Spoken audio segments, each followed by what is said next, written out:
Hey guys, it's been a hot minute since I uploaded to this channel. I believe it's been 2 years since the last episode. As most of you guys are already aware, I've just been extremely hard at work on GigaSword, and that unfortunately hasn't left me with much time to upload to this channel. However, I'm back again today to share with you guys some extremely pivotal information regarding the game's future, although you've already seen the title of this video, so I won't keep you in suspense any longer. I'm so proud to announce that GigaSword is being published by Akupara Games and is scheduled to be released in the second half of 2025. Before I say any more, let's talk about the release date for a bit. A while back, I told you guys my plan was to release the game this year, and unfortunately, that just didn't end up becoming a possibility. This has been a difficult year for me personally. I've had just a lot going on, and I was actually forced to step away from the game for several months at a time during the spring of this year. And also, this task of getting a publisher has been extremely difficult because, as most of you guys are probably already aware, the competition is just so fierce. You've really got to be on the top of your game to have your project be publisher worthy. And I kept pitching to publishers and getting turned down, and then I would reiterate on the game and pitch again. So it's just been this 2-year-long back and forth battle ever since the Kickstarter to be able to partner with somebody. However, now that I am at the point that I'm at, I can confidently say that I have no regrets about the way that things have gone. I'm so glad that the journey has led me to Akupara because this is a wonderful team of people.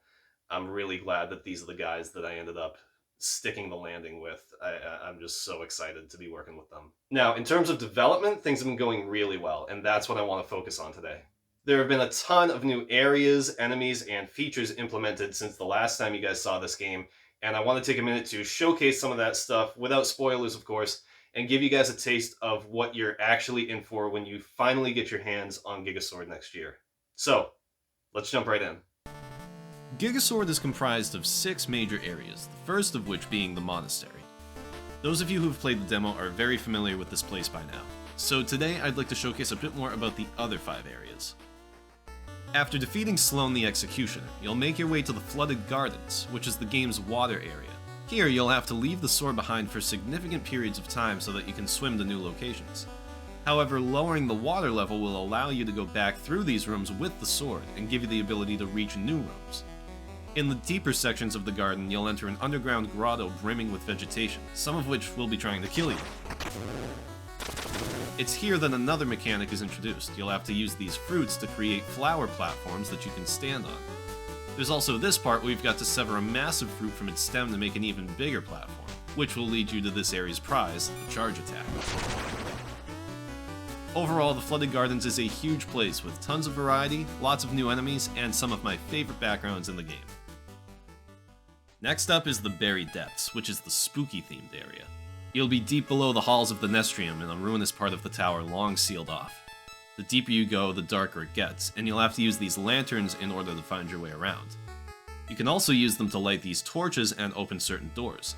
However, in order to carry a lantern, you'll have to put your sword down, making you quite vulnerable as you forge your way into the darkness. This area offers a ton of freedom in how you explore it. You'll find yourself in this room, in which you'll have to activate these obelisks to turn these colored lights into solid platforms. Each obelisk requires a key to interact with, and each time you activate one, a new key can be acquired from a previously inaccessible path. However, you can activate these obelisks in any order, meaning every player will explore the Buried Depths in a slightly different way.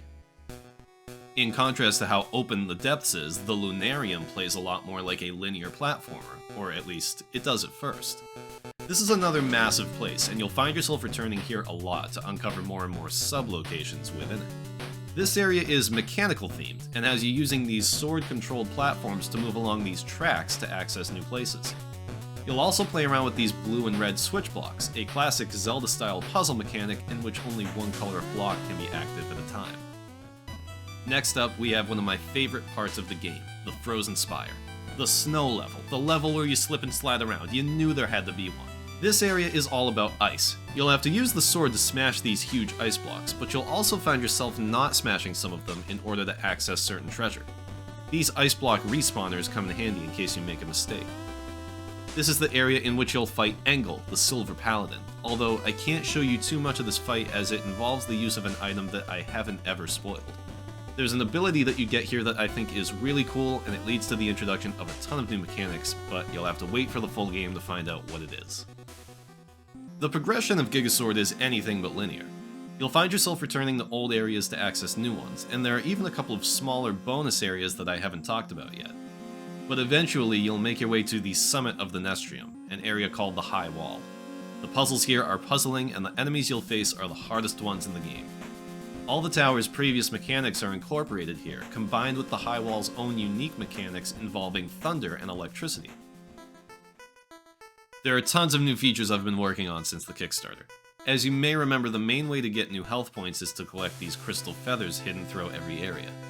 But there's another more secret way to collect even more HP. In your travels, you may come across Ezra's fuzzy rabbit friend, Cotton Bum. This little guy will heal you if you pet him, and can be returned to at any time. However, if you continue to search the Nestrium, you might just find something he'll really enjoy. Feed Cotton Bum a carrot and he'll reward you. There's one carrot hidden in each area, but you'll have to use your ultimate sleuthing skills to find them. Think you can collect them all? I'm also planning on adding lore documents to the game, which can be found scattered throughout the Nestrium for those willing to search every last corner.